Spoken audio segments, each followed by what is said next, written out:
Noi rappresentiamo la terza generazione di mastri ferrai. Gabriele e Leonardo Vazzoler, di 28 e 24 anni, sono i due fabbri più giovani d'Italia. Questi due fratelli possiedono e gestiscono con dedizione l'attività di famiglia nella bottega che hanno rilevato dal padre Maurizio a Carbonera. La loro storia è un esempio di passione, tradizione e impegno. Oggi, con determinazione e competenza, da 3 anni sono alla guida dell'attività dopo aver concluso i loro studi. Abbiamo iniziato pulendo l'azienda, dando una mano ai dipendenti, a mio papà, e piano piano abbiamo iniziato a imparare le varie tecniche. La passione per la lavorazione del ferro li ha uniti. Con abilità e creatività trasformano il metallo in opere d'arte, dai cancelli alle ringhiere, dai lampadari alle sculture.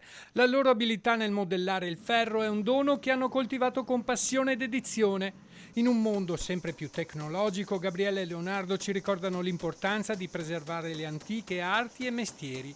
Sperano di espandere la loro realtà, ma non solo. Di coinvolgere altri giovani nella nostra età e soprattutto creare una sorta di comunicazione con altre aziende, di collaborazioni per creare nuove idee, nuovi prodotti. Di far sì che il ferro battuto torni in voga, inizi a piacere sempre di più, un po' come una volta, e stiamo infatti lavorando molto su questo aspetto, cercando di trovare forme più minimali, più esili, più pulite, adatte anche alla contemporaneità. Custodi di un'arte millenaria, la loro storia dimostra che la passione e l'impegno possono trasformare un mestiere in una vera e propria vocazione. Il padre, poco lontano, li osserva. Lei li guarda con tanto affetto e orgoglio. Sì, sì, sì, molto.